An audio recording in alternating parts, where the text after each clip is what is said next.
शास्त्र आज्ञा करते हैं कि बालकों को लाड़ प्यार केवल 5 साल की उम्र तक ही करना चाहिए।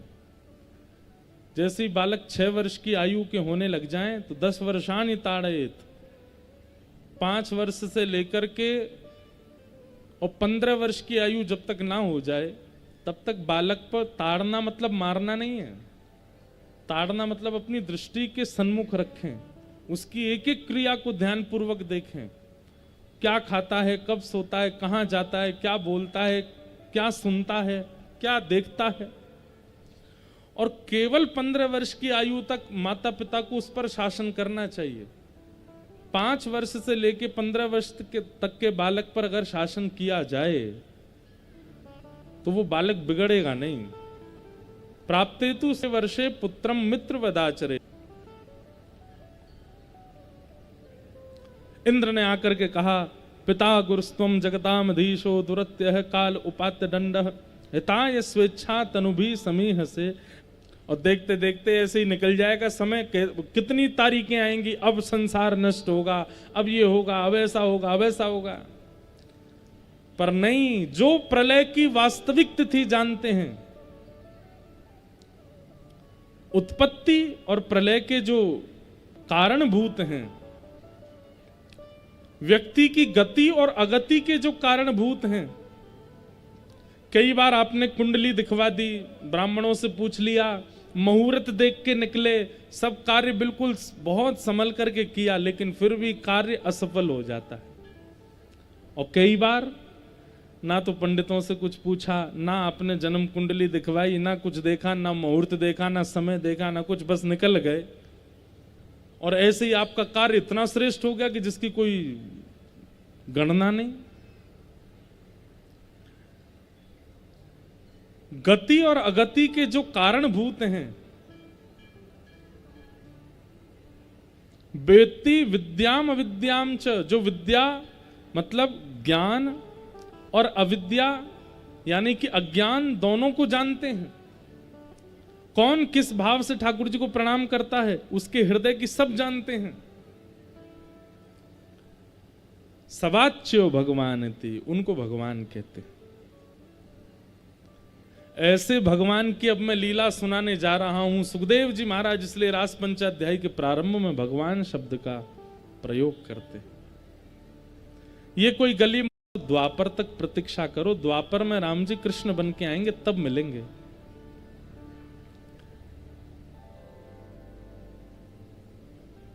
दंडक वन के संत बोले, आप तो हमको तारीख दे रहे हो, लेकिन हम प्रतीक्षा कर भी लें और द्वापर में अगर ठाकुर जी हमको नहीं मिले तो हम आपको कहां ढूंढेंगे।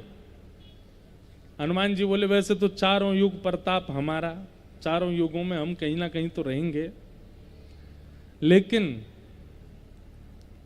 आप चिंता ना करें, मैं ऐसी कोई योजना बनाऊंगा कृष्ण लीला में किसी रूप में तो आकर के मैं आपको ठाकुर जी से मिलवाऊंगा, लेकिन आप कृपा करके एक युग तक प्रतीक्षा करें, एक युग की प्रतीक्षा और करें। आइए महाराज विराज। जय।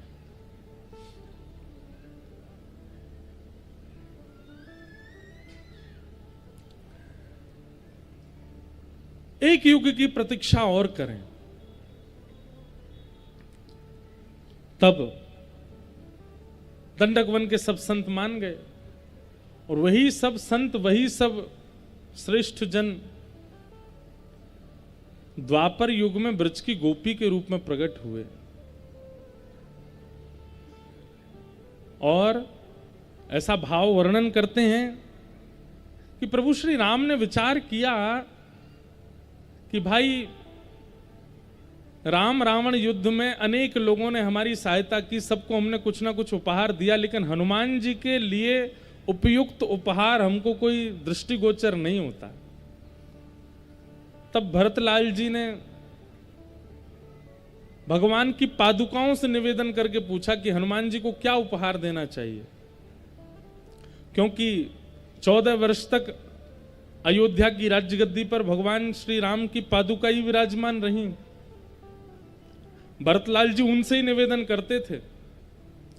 भगवान की पादुकाओं ने प्रत्युत्तर देते हुए कहा कि भगवान, हनुमान जी महाराज दंडक वन के संतों को आश्वासन देकर के आए हैं कि द्वापर में वो आपको उन संत रूपी गोपियों से मिलवाएंगे, लेकिन किस रूप में मिलवाएंगे इसके अभी भी संशय में हैं हनुमान जी महाराज। इसलिए हम चाहते हैं कि आप हनुमान जी पर यह कृपा करें कि जब द्वापर में आप कृष्णावतार धारण करेंगे तो आपके अत्यंत समीप रहने वाली जो आपकी वंशी है वो श्री हनुमान जी के रूप में ही आएंगी, और आप उनको स्वीकार करके उन्हीं से ही, उसी के नाद से ही गोपियों को बुलाइएगा और महाराज कीजिएगा, ताकि हनुमान जी का जो वचन है वो पूर्ण हो जाए। वैसे भी हमारे ब्रज के भाव में भी वंशी जो है ये महादेव का रूप मानी गई हैं, और महादेव के ही रुद्रावतार हैं श्री हनुमान जी महाराज। तो दोनों पक्ष हैं, महादेव का स्वरूप भी है और हनुमान जी के स्वरूप में भी हैं। और एक बात, अगर उसको वाद्य दृष्टि से ना देखा जाए, एक इंस्ट्रूमेंटल दृष्टि से ना देखा जाए, तो वंशी क्या कर रही है? जीवात्मा को परमात्मा से मिला रही है, आचार्यत्व कर रही है, आचार्य का काम। और हनुमान जी आचार्य हैं, जीवाचार्य हैं। तो हनुमान जी अपनी कार्य की सिद्धि कर रहे हैं, समस्त गोपियों को ठाकुर जी से मिलाने की योजना बना रहे हैं। और आज जैसे शरद पूर्णिमा का चंद्रमा उदयमान हुआ, भगवान ने जैसे अपने अधर पर वेणु को धारण किया, अपनी कोमल उंगलियों से उसके छिद्रों को आच्छादित किया, बाज उठी वंशी वृंदावन में।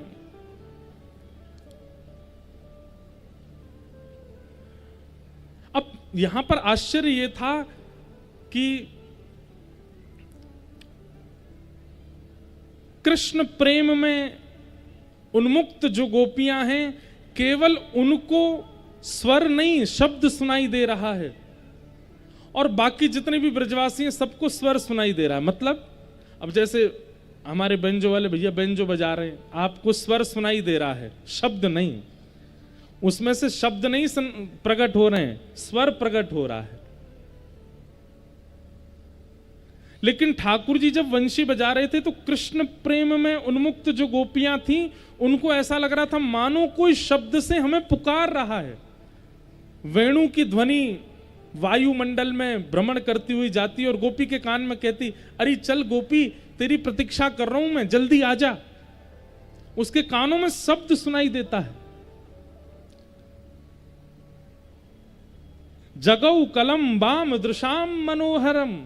ठाकुर जी ने क्लीम शब्द का प्रयोग किया है वेणुनाद में, वहां शब्द निकला है, और गोपियों के कर्ण रंध्र में जाकर के वो शब्द कहता है, चल गोपी जल्दी आजा, तेरी प्रतीक्षा कर रहा हूं। और जो जो गोपी उस स्वर को सुनती है, शब्द को सुनती है, दौड़ती है कृष्ण से मिलने के लिए। कोई अपना श्रृंगार कर रही थी, कोई बालक को दुग्ध पिला रही थी, कोई अपने पति को भोजन करा रही थी, कोई स्नान कर रही थी। जैसी अवस्था में शब्द कान में पड़ा है, अस्त व्यस्त अवस्था में दौड़ी हैं गोपियां। आहा, दौड़ पड़ी गोपियां। कई गोपियों के लिए तो कहा गया कि उनके परिवार के लोगों ने उनको जाने की अनुमति नहीं दी, अर्धरात्रि का समय कहां जा रही हो। तो उन गोपियों ने कक्ष में प्रवेश करके ध्यान समाधि लगा करके अपने देह को तो वहीं त्याग दिया, आत्मस्वरूप से एक दिव्य स्वरूप धारण करके पहुंच गई हैं रास बिहार में। अच्छा, यहाँ बड़ी बड़ी योजना है, रास बिहार की बड़े बड़े भाव लिखे गए हैं, बड़े बड़े भाव सुनाए गए हैं। योग मायाम उपाश्रित, भागवत रास पंचाध्याय के प्रथम श्लोक में ही कहा कि योग माया के आश्रय में ठाकुर जी ने रास किया। तो योग माया कौन है? यही देवी जो यहां विराज रही हैं, जो वैष्णो देवी विराज रही हैं, जो विंध्यवासिनी मैया विराज रही हैं, यही देवी। योग माया के आश्रय में भगवान ने रास विहार किया। मतलब इतनी सारी गोपियां ग्रह त्याग करके रास विहार में गईं, और किसी के भी पति सास आदि किसी को कोई दिक्कत नहीं हुई। ऐसा कैसे हो सकता है? कितनी गोपियों के तो छोटे छोटे बालक हैं, और वो गोपियां भी रास विहार में गईं, उनके बालक रोए नहीं होंगे। तब हमारे आचार्य चरण कहते हैं योग मायाम उपाश्रित, बोले योग माया जो है ये समस्त गोपियों का रूप धारण करके उन गोपियों की रास भूमि में जाके उनकी अनुपस्थिति में उनके रूप को धारण करके उनके घर में उनके क्रियाओं को कर रही है। मतलब योग माया देवी ही गोपियों के रूप में विराजमान है। और सब घर के लोगों को लग रहा है हमारी बहू बेटियां तो यही हैं, सब बालों को लग रहा है हमारी माता जी तो यही हैं, लेकिन वास्तव में उनका जो मूल रूप है वो रास बिहार में है। दूसरी बात, रास में गई हुई गोपियां जो हैं, समस्त गोपियां 6-7 वर्ष से लेकर के 80 वर्ष तक की सबरी गोपी हैं। 7 वर्ष के ठाकुर जी के संग रास बिहार करने के लिए 6 वर्ष की से लेकर के 80 वर्ष तक की सबरी गोपी गई हैं। इसलिए इसको काम लीला नहीं कह सकते। छोटे से हैं गोपाल जी, और छोटे से गोपाल जी के साथ एक 80 वर्ष की माता जी भी नृत्य कर रही हैं जो यशोदा की उम्र की हैं, और छोटे से गोपाल जी के साथ एक 6-7 वर्ष की गोपी भी नृत्य कर रही है, जिसको यही नहीं पता कि स्त्री पुरुष में भेद क्या होता है, वो भी नृत्य कर रही है। इसलिए काम लीला नहीं है, ये जीवात्मा परमात्मा के मिलन की लीला है। हमारी दृष्टि खराब है इसलिए हमको वहां वही सब दिखता है। असंख्य गोपियां पहुंची और सब गोपियां जाकर के ठाकुर जी के सन्मुख खड़ी हैं। यहां पर श्री शुकाचार्य जी महाराज एक शब्द प्रयोग करते हैं कि मुतादोक्षज प्रिया। शुकाचार्य जी के मन में, परीक्षित जी के मन में एक संशय आया कि ये गोपियां भगवान को प्रेम करके पाना चाहती हैं, एक प्रियतम के भांति ठाकुर जी से प्रेम करके पाना चाहती हैं। तो यहां पर शुकाचार्य जी थोड़े से नाराज हो गए, बोले राक्षस द्वेष करके पा सकते हैं, पूतना विष पिला के पा सकती है, ये गोपियां प्रेम करके नहीं पा सकती। ठाकुर जी को प्राप्त करने के लिए सब साधन हो सकते हैं, वो द्वेष भी हो सकता है, वो काम भी हो सकता है, वो प्रेम भी हो सकता है। और ये गोपियां ठाकुर जी से प्रेम करती हैं ऐसा नहीं है परीक्षित, ठाकुर जी भी इनसे प्रेम करते हैं, ठाकुर जी को भी ये प्रिय हैं। गोपियां सब आईं, भगवान वेणुनाद कर रहे थे। जैसे ही ठाकुर जी ने नेत्र खोल करके देखा, असंख्य गोपियां खड़ी थी सामने। शरद पूर्णिमा का चंद्रमा आकाश में प्रकाश दे रहा है। स्वागतम वो महाभाग प्रियम किम करवाणि व ब्रजस्यानामयं कश्चित् ब्रूता गमन कारणम। भगवान ने सब गोपियों से उनके आने का कारण पूछा। पहले तो स्वागत किया और फिर क्यों आई हो। गोपियां बोली मतलब पहले तो निमंत्रण दिया और फिर निमंत्रण देकर के हमको पुनः पुनः बुलाया, और जब हम सब काम छोड़ छाड़ के चली आई तो यूं पूछ रहे हो क्यों आए हो। कई बार ऐसा होता है कि क्रोध जब आता है ना, तो क्रोध में आप घूंट पी जाते हो, बोलते नहीं हो, मौन हो जाते हो। गोपियां ऐसी हो गई। बोले हम त्रेता युग से प्रतीक्षा कर रही हैं, तब नहीं मिले। उसके बाद कृष्णावतार हो गया, कृष्णावतार में भी कब से प्रतीक्षा कर रही हैं कि मिलेंगे मिलेंगे मिलेंगे मिलेंगे। अब जाकर के जब मिलने का समय आया, एक युग से भी लंबा समय बीत गया। आज जब हम सब छोड़ छाड़ के इनसे मिलने के लिए आई तो कह रहे हैं कि आप सबके आने का कारण क्या है, ब्रूतागमन कारणम।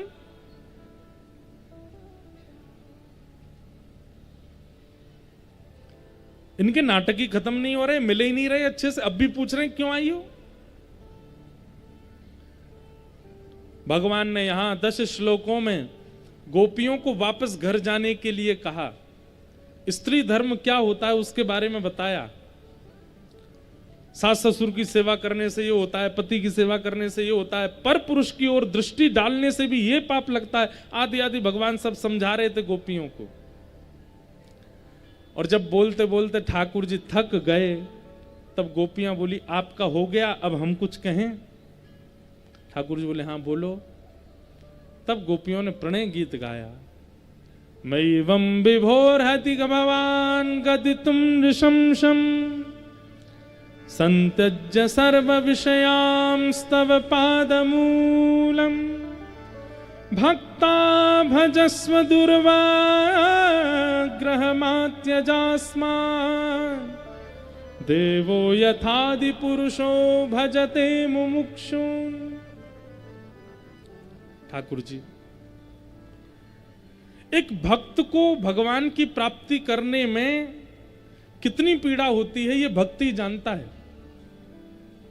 भात को भोक्ता के मुख तक पहुंचने में कितना सहना पड़ता है ये भात ही जानता है। भात जानते हैं, चावल पहले उसके धनकुटा से छिलके दूर किए जाते हैं, खौलते हुए पानी में डाला जाता है, जब मीडने पर बिल्कुल नरम हो जाता है तब दाल के साथ परोसा जाता है, तब भोक्ता पाता है। गोपियां कह रही हैं भक्त को भी इतनी पीड़ाएं सहनी पड़ती हैं आप तक पहुंचने के लिए, लेकिन आपको वो पीड़ाएं नहीं पता होती। ठाकुर जी आप हमको स्त्री धर्म बता रहे हैं जैसे मानो हमको पता ही नहीं है। अरे हम कोई व्यभिचारिणी नहीं है, कोई संसार की स्त्रियों की तरह हमारा प्रेम नहीं है ठाकुर जी। हमारा प्रेम तो केवल इतना है कि आप एक बार स्वीकार कर लीजिए कि आपने हमें स्वीकार कर लिया, उसके बाद भले हमें दिखना मत, हमें कभी मिलना मत, हमसे कभी मिलने मत आना, लेकिन एक बार हमें स्वीकार करके बता तो दीजिए कि हाँ ये तू मेरी है, तू मेरो है। हमारा प्रेम केवल इतना है कि आप स्वीकार कर लीजिए, उसके बाद शारीरिक या मानसिक या बौद्धिक हमारी कोई इच्छा नहीं है नाथ। और फिर भी आप चाहते हैं कि हम वापस चली जाएं तो हम चली जाएंगी, लेकिन हमारी एक वस्तु आपके पास है वो हमें वापस कर दो। क्या? चित्तम सुखेन भवता पहितम ग्रहेषु। हमारा मन आपके पास है वो वापस करो, हमारा मन आपके पास है उसको हमें दे दो, हम चली जाएंगे। ठाकुर जी आनंदित हो गए गोपियों के इस भाव से, समझ गए ये गोपियां तो मुझे चित्त दे चुकी हैं। ठाकुर जी बोले अब हम आपके साथ रास विहार करेंगे। हम तो आपकी परीक्षा ले रहे थे, हम तो देखना चाह रहे थे, परखना चाह रहे थे कि आपका प्रेम कैसा है। तभी वहां कामदेव आ गया। भगवान बोले आपका क्यों आगमन हुआ भाई साहब? कामदेव बोले सुंदर स्त्री पुरुष जब एकांत में मिलते हैं तो मैं तो आता हूं। भगवान बोले तुझे स्त्री पुरुष दिखाई दे रहे हैं? अरे ये जीवात्मा है, मैं परमात्मा हूं। कामदेव बोले हम तो फिर भी आएंगे। भगवान बोले तो फिर आके दिखाओ। और जैसे ही कामदेव ने रास भूमि में प्रवेश किया, ठाकुर जी ने मदन मोहन रूप धारण किया। ऐसा सुंदर रूप धारण किया कि कामदेव मूर्छित होकर गिर पड़ा। पूरे विश्व में बंधुओं देखो, काम दैत्य नहीं है, कामदेव है। उसको दैत्य हम लोगों ने बनाया, राक्षस हम लोगों ने बनाया। बहुत सुंदर स्वरूप है उसका, भगवान का पुत्र भी बना है। जब ठाकुर जी के समीप आया तो कहते हैं कामदेव इतना सुंदर कि उस पर सब मोहित हो जाते हैं। लेकिन मदन किसको कहते हैं? काम को ही कहते हैं मदन। और उस मदन को भी जो अपने रूप माधुरी पर मोहित कर ले उनका नाम है मदन मोहन। ठाकुर जी ने ऐसा रूप धारण किया, त्रिभंग ललित स्वरूप धारण किया, कामदेव मूर्छित होकर के गिर पड़ा। ठाकुर जी बोले ये रास विहार लीला जीवात्मा परमात्मा के मिलन की लीला है, काम का प्रवेश नहीं। रास है क्या? रस और रास ये दो स्थिति हैं। आप भगवान के समीप जाते हो, आप कथा सुनने जाते हो, आप वृंदावन जाते हो, आप द्वारिका जाते हो, आप जगन्नाथपुरी जाते हो, आप बद्रीनाथ जाते हो, ये सब रस है। लेकिन आपकी भक्ति भाव से प्रसन्न होकर के वृंदावन बिहारी लाल यदि जबलपुर आ जाएं, ये रास है। आपके भक्ति भाव से प्रसन्न होकर के महाप्रभु जगन्नाथ आपके पास आ जाएं, ये रास है। आपके भक्ति भाव से प्रसन्न होकर कोई ब्रजवासी आपके घर आ जाए, वो रास है। कोई महापुरुष आपके घर आ जाए, वो रास है। आप प्रयास करते हैं वो रस है, लेकिन ठाकुर जी प्रयास करते हैं वो रास है। हम लोग रस का अनुभव तो कर रहे हैं, पर रास पता नहीं कब होगा।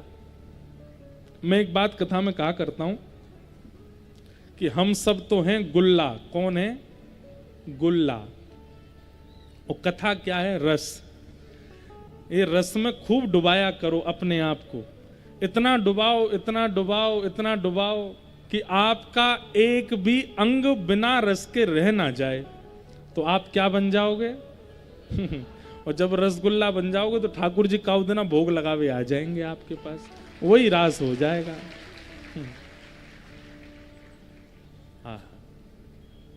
यहां इसी जबलपुर की भूमि पर दामोदर दास नाम के एक भक्त के ऊपर हुआ था रास। स्वयं वृंदावन, स्वयं यमुना जी, स्वयं श्री हितरवंश महाप्रभु प्रकट हो गए थे और प्रकट होकर के अनुभव कराया था।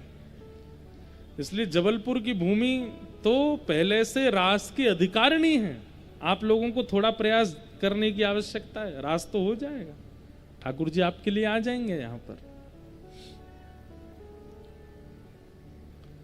भगवान ने अब रास करना शुरू किया। एक एक गोपी के पास जाते हैं और उससे पूछते हैं, अरे गोपी तू मेरे काज कहा लेके आई? गोपी कहती मैं तो आपके काज भात बना के लाई। ला पवा दे मोए, उसके हाथ से पाते हैं। दूसरी गोपी के पास जाते, तू मेरे काज कहा लेके आई? मैं तो आपके काज सुंदर पटका लेके आई। ला पहना दे मोए। तीसरी गोपी, तू मेरे काज कहा लाई? बोले मैं तो चंदन घिस के लाई हूं। ला लगा दे मोए।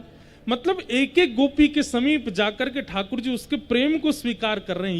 ये रास है। नृत्य का मतलब रास नहीं होता, लेकिन किसी के घर ठाकुर जी आ जाएंगे तो वो व्यक्ति नाचेगा नहीं। किसी के सामने ठाकुर जी आ जाएंगे तो वो तो नाच नहीं लगेगा, तो नृत्य हुआ। बाकी रास का मतलब नृत्य नहीं है। लेकिन ये वही हुआ जो नहीं होना था। एक एक गोपी के पास ठाकुर जी जब जाकर के समय देने लगे, पर्सनली गोपियों के भावों को स्वीकार करने लगे, तो गोपियों में मान आ गया। मान क्यों आया? भक्ति में मान क्यों आता है? गुरु अपराध की वजह से मान आता है भक्ति में। बिना किशोरी जी के गोपियां रास बिहार में आ गई हैं, बिना आचार्य के, बिना गुरु के रास बिहार में आ गई, इसलिए अपराध हो रहा है, इसलिए मान आ रहा है। अभी तक किशोरी जी का आगमन नहीं हुआ था रास भूमि में, इसलिए गोपियों को मान हो गया। अगर गुरु सहित आती तो गोपियों को मान नहीं होता।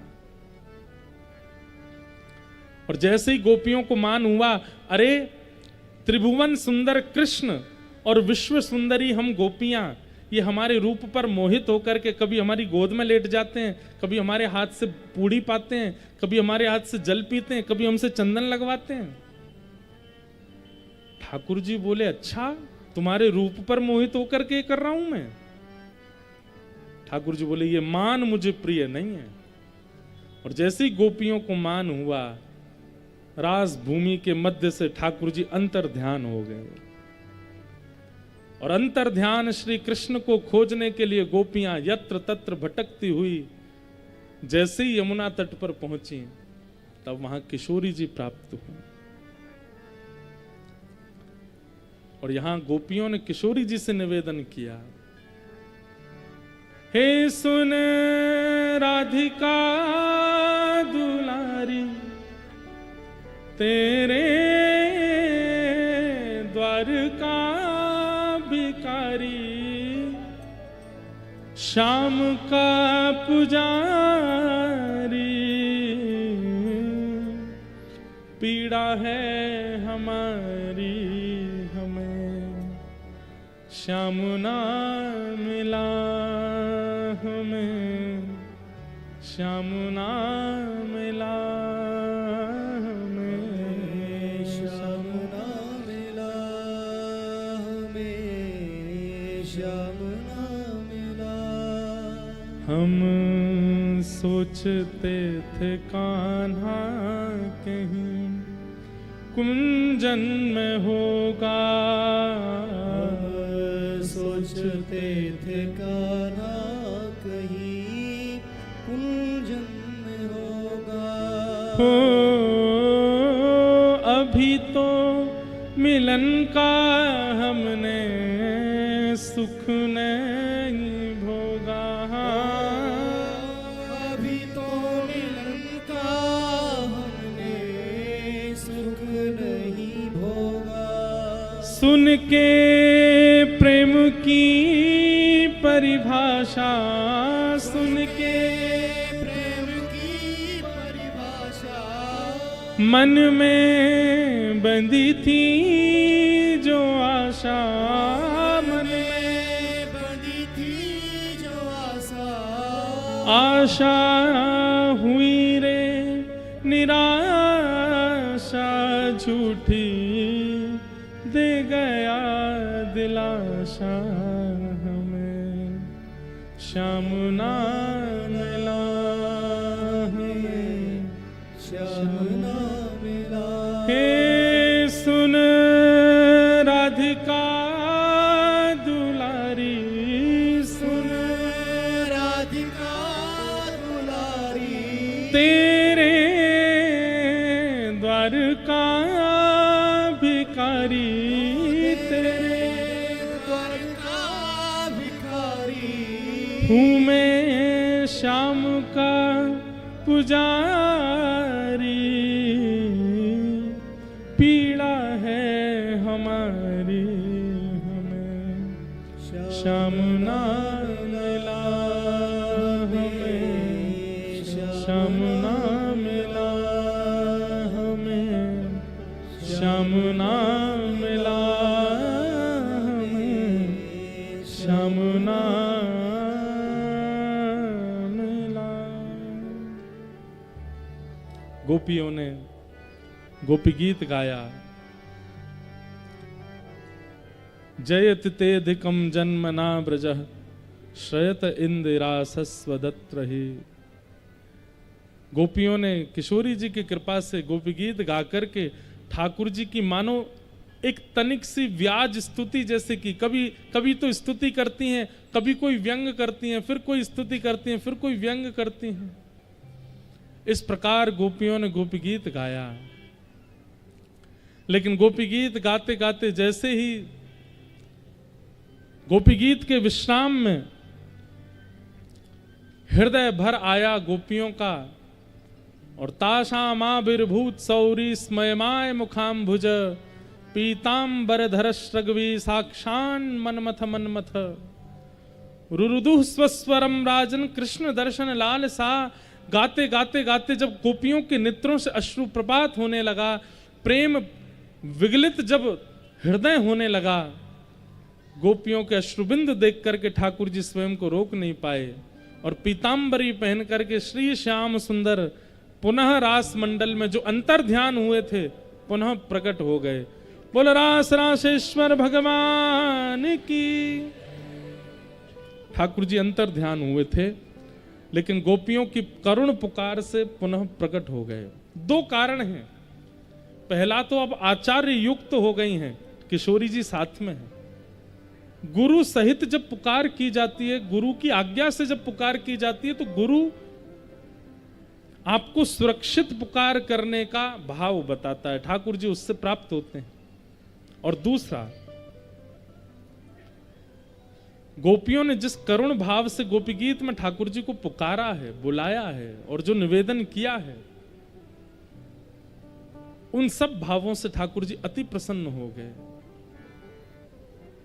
मैं एक बात कहता हूं कि जिसको पाना है ना ठाकुर जी को, उसको गाना तो पड़ेगा।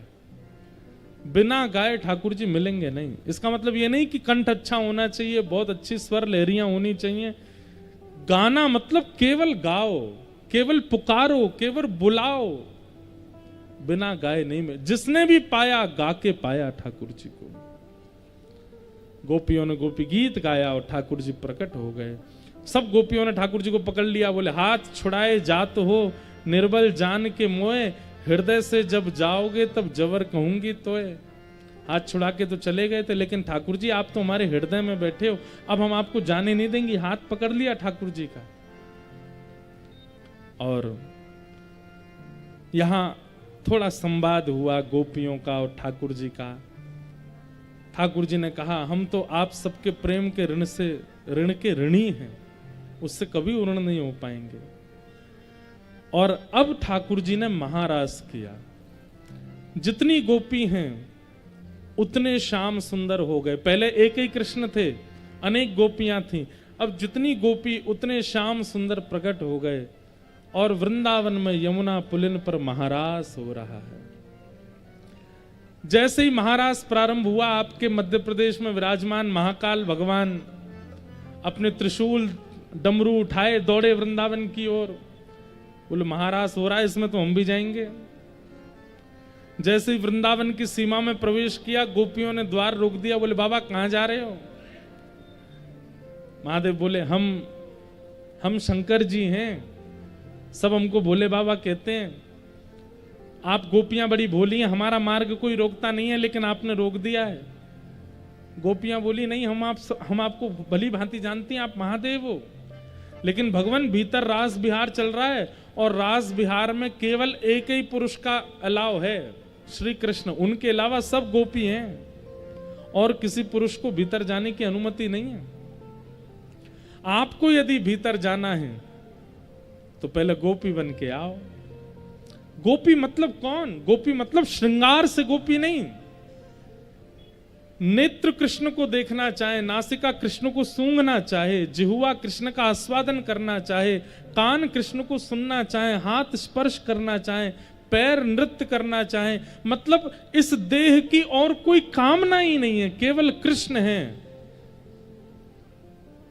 जो अपनी प्रत्येक इंद्रिय से कृष्ण को पाना चाहे वही गोपी है। और जो प्रत्येक इंद्रिय से पाने लगेगा, उसके बाह्य भेष में गोपित्व दिखने तो लगेगा।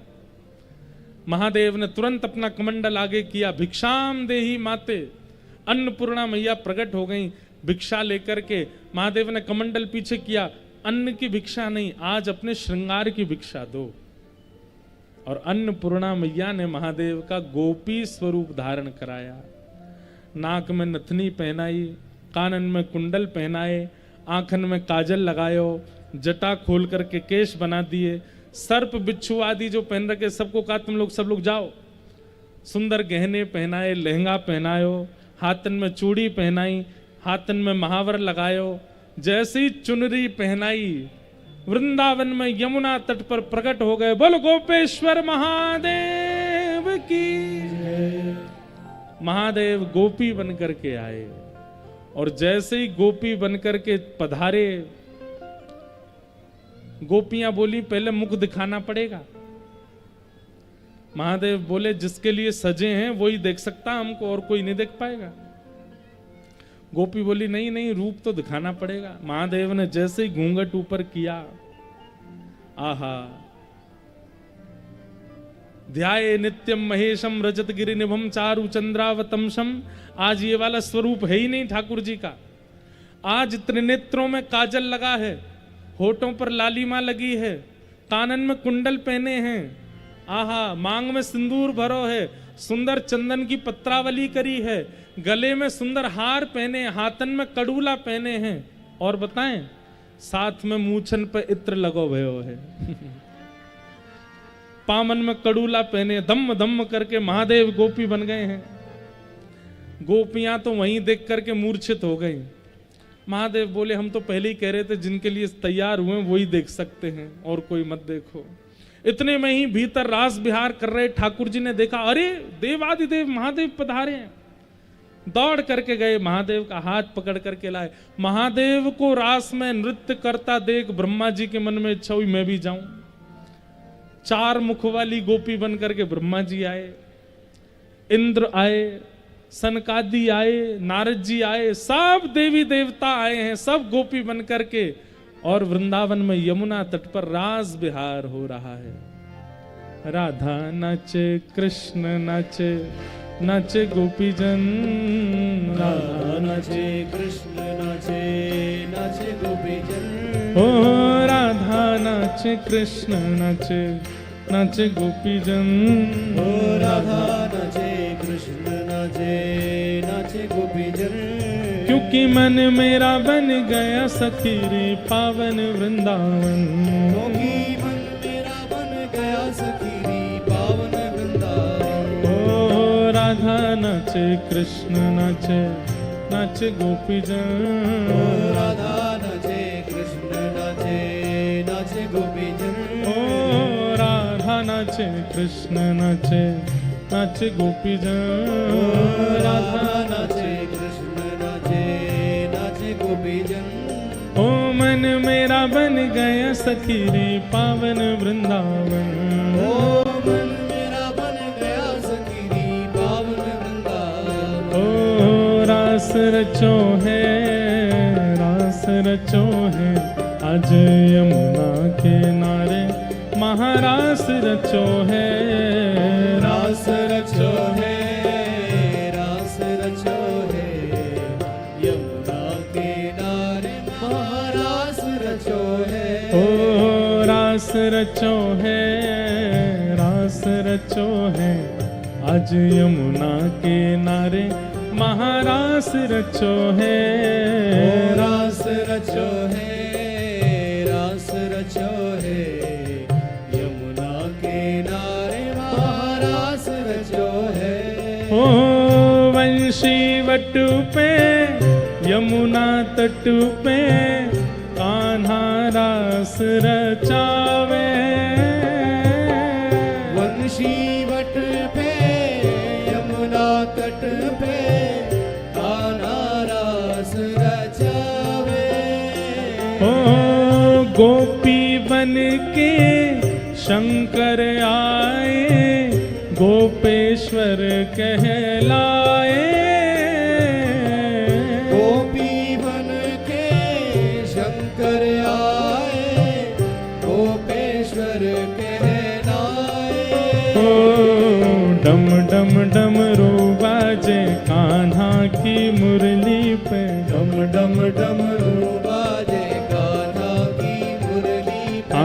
डम डम डमरू बाजे कान्हा की मुरली पे, डम डम डमरू बाजे कान्हा की मुरली पे। ओ जग सारा नाचे रे, श्याम संग राधा नाचे रे, श्याम सब राधा नाचे। ओ श्याम संग राधा नाचे रे, ओ श्याम संग राधा नाचे रे। ओ राधा नाचे कृष्ण नाचे, नाचे गोपी जन, राधा नाचे कृष्ण नाचे, नाचे गोपी जन। ओ राधा नाचे कृष्ण नाचे, नाचे गोपी जन। राधा नाचे कृष्ण नाचे, नाचे गोपी जन। क्योंकि मन मेरा बन गया सखी पावन वृंदावन, क्योंकि मन मेरा बन गया सखी पावन वृंदावन। ए सूरज भी नाचे, चंदा नाचे, नाचे तारागण, सूरज भी नाचे, चंदा नाचे, नाचे तारागण। ब्रह्मा भी नाचे, शंकर नाचे, नाचे देवगण, ब्रह्मा भी नाचे, शंकर नाचे, नाचे देवगण। ए यमुना भी नाचे, गंगा नाचे, नाचे नदीगण, यमुना भी नाचे, गंगा नाचे, नाचे नदीगण।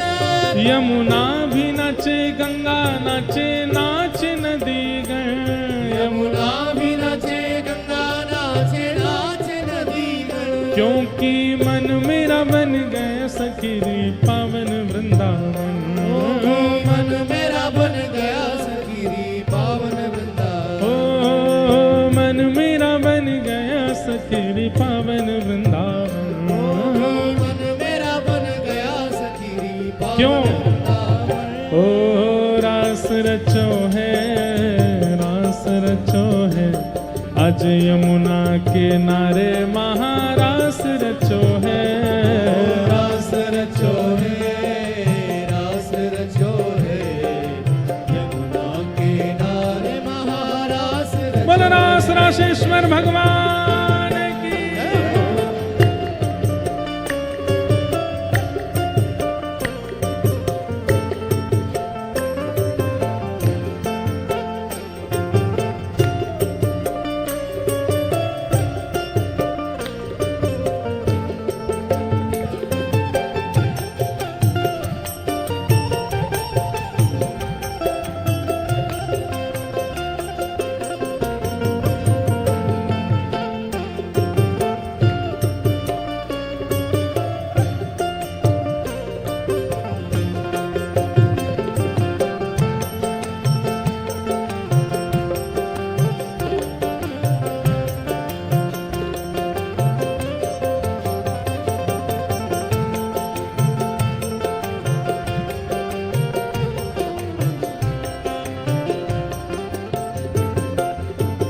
हे चंद्र किरण सा श्याम सलोना, दो आंखें कजरारी। चंद्र किरण सा श्याम सलोना, दो आंखें कजरारी। हो ठुमक ठुमक नाचे गोपियन के संग, जग का पालन हारी। ठुमक ठुमक नाचे गोपियन के संग, जग का पालन हारी। हो रास बिहारी संग राधा सुकुमारी। रास बिहारी संग राधा सुकुमारी। हाँ रास बिहारी संग राधा सुकुमारी। रास बिहारी संग राधा सुकुमारी। हाँ ब्रज में विराज रे, श्याम संग राधा नाचे रे। श्याम संग राधा नाचे। ओ श्याम संग राधा नाचे।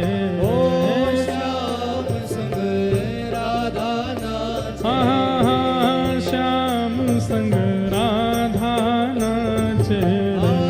श्याम संग राधा नाचे। राधा नाचे कृष्ण नाचे, नाचे गोपी जन। राधा नाचे कृष्ण नाचे, नाचे गोपी जन। ओ राधा नाचे कृष्ण नाचे, नाचे गोपी जन। राधा नाचे कृष्ण नाचे, नाचे गोपी जन। क्योंकि मन मेरा बन गया सखीरी पावन वृंदावन। मन मेरा बन गया सखीरी पावन वृंदावन। ओ मन मेरा बन गया सखीरी पावन वृंदावन। मन मेरा बन गया सखीरी पावन वृंदावन। हाँ मन मेरा बन गया सखीरी पावन वृंदावन। मन मेरा बन गया सखीरी पावन वृंदावन। हे रास रचो है, रास रचो है, आज यमुना किनारे महारास रचो है। रास रचो है, रास रचो है, यमुना किनारे महारास रचो है। ओ रास रचो है, रास रचो है, आज यमुना किनारे महारास रचो है। रास रचो है, रास रचो है, यमुना किनारे महारास रचो है। हाँ रास रचो है, महारास रचो है। रास रचो है, महारास रचो है। हे रास रचो है, महारास रचो है। रास रचो है, महारास रचो है। ओ आज यमुना किनारे महारास रचो है। आज यमुना किनारे महारास रचो है। हे आज यमुना किनारे महारास रचो है। आज यमुना किनारे महारास रचो है। हे रास रचो है, रास रचो है, आज यमुना किनारे महारास रचो है। रास रचो है, रास रचो है, यमुना किनारे महारास रचो है। ओ रास रचो है, रास रचो है, आज यमुना किनारे महारास रचो है। रास रचो है, रास रचो है। जय जय श्री राम, जय जय श्री राम, जय जय श्री राम। बोलो रास रासेश्वर भगवान की, राधा रमण लाल की। सब लोग अपने अपने स्थान पर बैठें। अब हम आगे के कथाक्रम कहते हुए रुक्मणी विवाह की ओर चलें। भगवान ने यमुना के तट पर रास विहार किया और आज तक ठाकुर जी का रास विहार ब्रज वृंदावन में चल रहा है। आज भी ठाकुर जी रास विहार वृंदावन में करते हैं। कई लोग कहते हैं निधिवन में करते हैं, सेवा कुंज में करते हैं। हम कहते हैं कण कण में आज भी रास है, देखने वाली दृष्टि हो। आज भी ठाकुर जी का रास होता है। आज सब लोग बिल्कुल बिना बात किए बैठ जाओ और इधर ध्यान लगा करके कथा श्रवण करो। आज परम सौभाग्य है कि हम सबके मध्य में परम पूजनीय श्री अभिनंदन जी महाराज वृंदावन से पधारे हैं। एक बार करतल ध्वनि से उनका अद्भुत स्वागत। आप भी श्रीमद् भागवत जी के मधुर प्रवक्ता हैं और वंश परंपरा से भागवत जी की सेवा कर रहे हैं। व्यास मंच से आपको बारंबार प्रणाम है। रास बिहार हुआ ठाकुर जी का। अब रास बिहार के पश्चात श्रीमद् भागवत में युगल गीत आता है। इतना अद्भुत स्वरूप है युगल गीत का, जहां पर ठाकुर जी की रूप माधुरी का वर्णन और गोपियों के हृदय के भाव का वर्णन श्री शुकाचार्य जी महाराज परीक्षित जी को सुना रहे हैं, श्रवण करा रहे हैं। ऐसे युगल गीत को बारंबार प्रणाम करते हैं। जिस युगल गीत में एक बात स्पष्ट रूप से कहते हैं, विविध गोप चरणेषु विदग्धो वेणुवाद्य उरुधान निज शिक्षा तपसुतः सति यदा दरबिंबे दत्त वेणुरनयत स्वर जाति। गोपियां एक दिन यशोदा मैया के पास गईं और मैया से जाके बोली, मैया 7 बरस है गए, तुम्हारो लाला तो हमारे हाथ में आयो नहीं, लेकिन आज आपके लाला से तो हम अपनी हार मान रही हैं कि या तो हम कभी ना पकड़ सकें, या से तो हम ना बच सकें, लेकिन आज हम आपसे ये निवेदन करवे आई हैं, आपके लाला को वंशी बजानो कौन ने सिखाया, वाह को पता दे दो हमें। गोपियां कह रही हैं, आपके लाला को वंशी बजाना किसने सिखाया? जो भी आपको वंशी बजावे वारो गुरु है, वाकू हम सबक सिखावेंगे। यशोदा मैया बोली, क्यों ऐसो क्या करोगी? अरे जी वंशी बजावे और या की वंशी बजवे ते हमारे सबरे काम बिगड़ जाएं। यशोदा मैया बोली, ऐसी मीठी वंशी बजावे वासे तो सबन के काम बने, बिगड़े कौन को है? तब गोपियां बोली, लाला या चित्र नीचे धल्ले, अभी ले लूंगा मैं तोते। ऐसा हुआ सो देख के कथा कैसे करूंगा मैं, नीचे धल्ले। अच्छा लाली है, बैठे रहो। क्या निवेदन कर रहा था मैं? अब भूत दिखा दिया तो मैं भूल गया। ठाकुर जी का चिंतन चल रहा था ना, है? हाँ, तो सब गोपियां यशोदा मैया से कहती हैं, आपके लाला को वेणु किसने सिखाई? वह गुरु को पता बताओ हमें, क्योंकि ये वंशी बजावे और या के वंशी बजते ही हमारे सबरे काम बिगड़ जाएं। तब यशोदा मैया कहती हैं, वेणु वाद्य उर्धा निज शिक्षा। यशोदा मैया कह रही, मेरे लाला कोई तो सीखवे ना गए हो, या कि अपनी स्वयं की शिक्षा है, खुद सीखो या ना वंशी बजाना। ठाकुर जी कैसी वंशी बजाते हैं? तब आगे वर्णन करते कहते हैं, सवनस ततुपधार्य सुरेश सक्र सर्व परमेष्ठि पुरोगा। ठाकुर जी जब वंशी बजाते हैं तो उसमें कौन सा राग बजाते हैं? बोले सवनस राग बजाते हैं। सवनस कोई राग नहीं होता, तो फिर सवनस का क्या अर्थ बता रहे हैं? बोले ऐसा राग बजाते हैं ठाकुर जी, जैसे भोर का राग है तो सूर्य उदय होते हैं, रात्रि का राग है तो चंद्रमा उदय होते हैं, लेकिन ठाकुर जी ऐसा राग बजाते हैं कि सूर्य चंद्रमा भी चकित हो जाते हैं कि हमारे उदय का समय हुआ है कि अस्त का समय हुआ है। ब्रह्मा भी अपने कान लगा करके सुनते हैं। सरस्वती जी तो नोट करती हैं एक एक स्वर को, कौन सा स्वर नया ठाकुर जी बजा रहे हैं। सोचो, स्वयं सरस्वती, स्वयं ब्रह्मा, स्वयं देवी देवता, जिनकी स्वयं संगीत के मूर्धन्य, संगीत के रचयिता, जिनके वेणु को सुनकर के मंत्र मुग्ध हो जाते हैं, तो गोपियों की हालत क्या होती होगी ब्रज वृंदावन में। ऐसे ठाकुर जी के वेणु नाद की सुंदर भाव बताए गए। एक मैया रोज हमसे निवेदन करती हैं, आज महाराज जी मधुराष्टकम सुनाओ, आज मधुराष्टकम सुनाओ। आज तो सुनाना ही पड़ेगा, लेकिन अब हम गाते ही रहेंगे। 7, 7:15 तो बज गए। हाँ थोड़ी विश्राम में सुनाएंगे। हाँ, अधरम मधुरम वदनम मधुरम, अधरम मधुरम वदनम मधुरम, नयनम मधुरम हसितम मधुरम, हृदयम मधुरम गामनम मधुरम, मधुराधिपते अखिलम मधुरम, मधुराधिपते अखिलम। एक हमारी कथा है केवल मधुराष्टकम के ऊपर ही। ठाकुर जी के एक एक भाव की मधुरता का वर्णन ही है 7 दिन तक।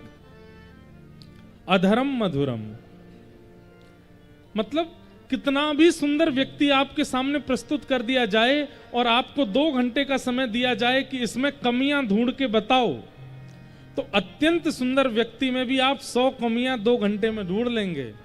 लेकिन श्री कृष्ण ऐसे सुंदर हैं कि ये आपको जीवन भर के लिए भी मिल गए ना तो आप इनमें एक दोष नहीं देख पाओगे, इतने मधुर हैं ठाकुर जी।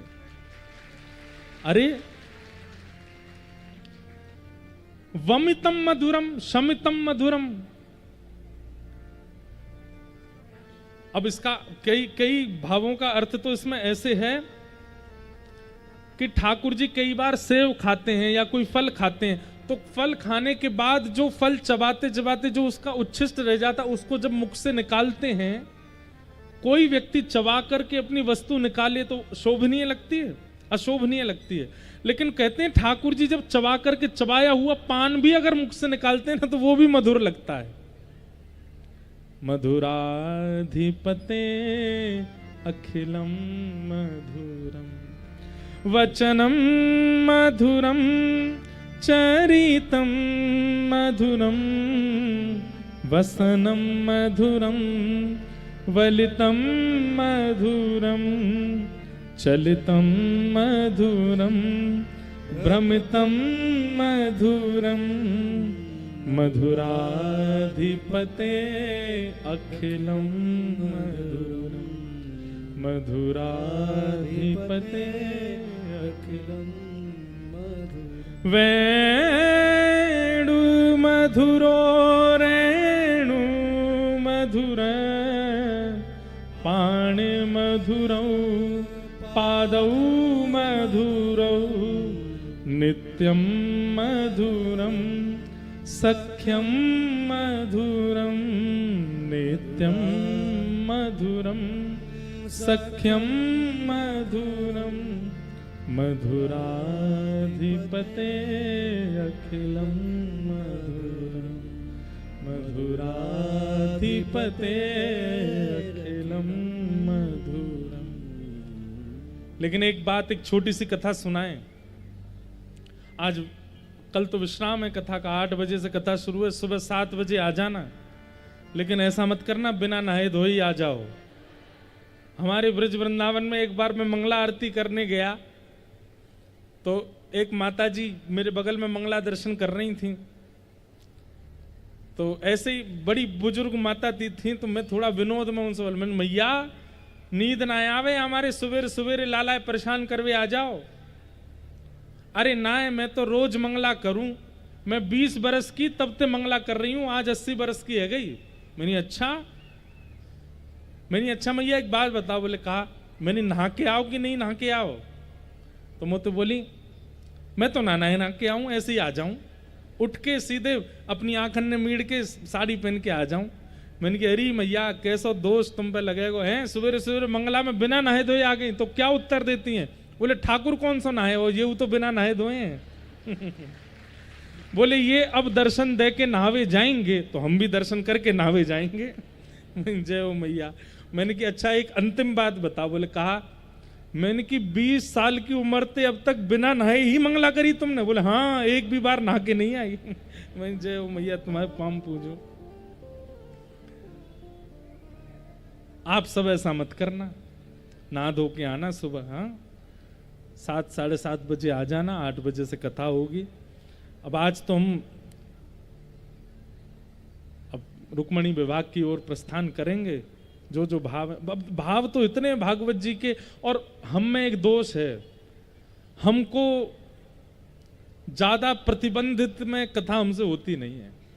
हम तो अपने मन मौजी हैं, मन से कथा सुनाते हैं और बहुत विस्तार, एक एक भाव, कई भक्तों के चरित्र, कई पदों का गायन आदि आदि करते हुए सुनाते, कहीं कहीं अपनी मनमानी करते हैं। अब जैसे परसों से जहां हमारी कथा, वहां हम स्वच्छंद हैं, वहां हम खुली छूट में कथा करेंगे। वहां पर हम यहाँ पर भी कोई ऐसा नहीं है कि कोई शासन है, सब मधुर है, लेकिन एक सप्ताह का नियम तो रहता ही है ना। लेकिन वहां सप्ताह का नियम नहीं है, तो वहां हम बिल्कुल स्वच्छंद हैं, तो स्वच्छंदता में फिर और आनंद आता है कुछ कहने सुनाने में। ठाकुर जी की मधुरता का वर्णन, तो एक लीला हम सुना रहे थे कि एक बार गोविंद स्वामी महाप्रभु श्री गुसाई विठलनाथ जी के सामने गा रहे थे, और गाते गाते अपने बगल में ऐसे कहें, ए ठीक से गाओ, ठीक से गाओ। तो गुसाई जी बोले, ए तुम्हारे बगल में कोई बैठा तो है नहीं, तुम किसको टोक रहे हो बार बार। तो गोविंदास जी बोले, गुसाई जी तुम्हारो लाला बैठो है, कन्हैया अपने कान पे हाथ धर के मेरे संग संग गा रो है। गुसाई जी बोले, हमको तो दिखाई नहीं दे रहे ठाकुर जी, आप कहो तो मैं निवेदन करूं कि आपको भी दिखें। गुसाई जी बोले, नहीं नहीं, आप उनको श्रमित मत कराओ, उनकी इच्छा, वो जिसको दिखना चाहें, हमें तो केवल इतना बता दो कि ठाकुर जी गाते कैसा है, ठाकुर जी की आवाज कैसी है। ठाकुर जी जब बोलते हैं, जब गाते हैं, तो उनका स्वर कानों को कैसा लगता है। जैसे कई लोगों के स्वर ऐसे होते हैं, वो कानों का स्पर्श करते ही रोंगटे खड़े होते हैं। ठाकुर जी का स्वर कैसा है, केवल इतना बता दो हमें। तो गोविंदास जी बोले, इतना मधुर है, इतना मधुर है, ठाकुर जी की वाणी ऐसी लगती है मानो जैसे कभी घनघोर वन में चले जाओ तो वहां थोड़ी थोड़ी थोड़ी थोड़ी सन्नाटे में पक्षियों की ध्वनि मधुर लगती है, जैसे किसी नदी के पास जाके उसका कलकल नाद मधुर लगता है, जैसे पहाड़ों पर जाकर के उन पहाड़ों का गुमसुम रहना और उन पहाड़ों की एक धीमी सी आवाज निकलना वो प्रिय लगती है, जैसे बादलों का गरजना, हल्का हल्का गरजना कभी कभी मधुर लगता है। ये सब प्रकृति की जितनी मधुरताएं हैं वो सब हृदय को स्पर्श करती हैं। ऐसी हृदय स्पर्शी जितनी भी मधुर स्वर हैं वो सब स्वर ठाकुर जी के स्वर के आगे फीके लगते हैं। ऐसा स्वर है ठाकुर जी का, इतने मीठे गाते हैं ठाकुर जी। लेकिन गुसाई जी बोले, लेकिन ठाकुर जी के स्वर के आगे नदियों का कलनाद भी सुंदर नहीं लगता, पक्षियों की चकचकाहट भी अच्छी नहीं लगती, लेकिन ठाकुर जी से भी ज्यादा मधुर किशोरी जी गाती हैं, हमारी लाडली जी गाती हैं, हमारी श्री राधा रानी गाती हैं। उनका स्वर तो ठाकुर जी से भी अच्छा है। गुसाई जी मानो जैसे छके हो गए हों, आनंदित हो गए हों। ऐसे हमारे ठाकुर जी हैं, मधुराधिपते अखिलम मधुरम। भगवान अनेक लीलाएं करते हैं, केसी आदि राक्षसों को मारते हैं। यहां पर कंस मंत्रियों की बैठक बुला करके वहां अक्रूर जी को आज्ञा देता है कि जाओ, जाकर के ब्रजमंडल से मेरे शत्रु कृष्ण बलराम को लेकर के आओ। अब हम सूक्ष्म में भाव कह देते हैं, क्योंकि ये प्रसंग तो और भी बड़ा है, और भी भाव युक्त है।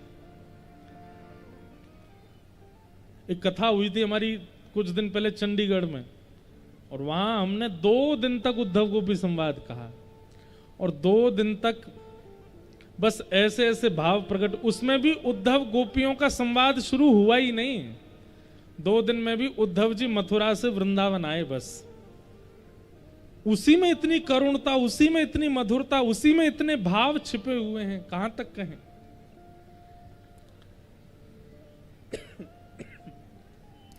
अक्रूर जी महाराज वृंदावन आए, और वृंदावन से ठाकुर जी और बलराम जी को लेकर के मथुरा आए। ब्रजवासी सब रोते विलकते रहे, ठाकुर जी से कहते रहे, कब आवेगो लाला। ठाकुर जी बोले, मैं परसों आ जाऊंगा, तुम चिंता मत करो, मैं परसों आ जाऊंगा। और परसों का आश्वासन देकर के भगवान वर्षों के लिए चले गए।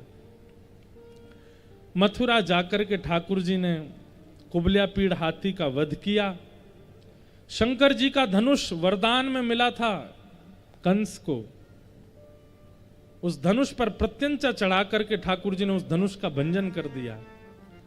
क्योंकि कंस ने वरदान मांगा था कि मैं अमर हो जाऊं, शंकर जी ने धनुष दिया, बोले इस धनुष को नारायण के सिवा कोई तोड़ेगा नहीं और जो तोड़ेगा वो तुझे छोड़ेगा नहीं। जब तक ये धनुष सुरक्षित है तब तक तू सुरक्षित है। भगवान ने आकर के 11 वर्ष 56 दिन के हैं ठाकुर जी, कितने? 11 वर्ष 56 दिन। और ठाकुर जी ने आकर के एक भुजा से धनुष उठा करके एक बार, दो बार, तीसरी बार प्रत्यंचा चढ़ा करके जैसे ही खींचा, धनुष बीच से टूट गया।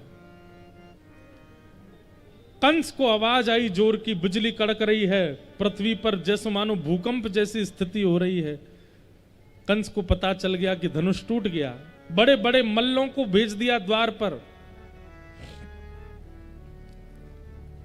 मल्लानाम निर्णिनाम स्मर, मल्लानाम निर्णिनाम।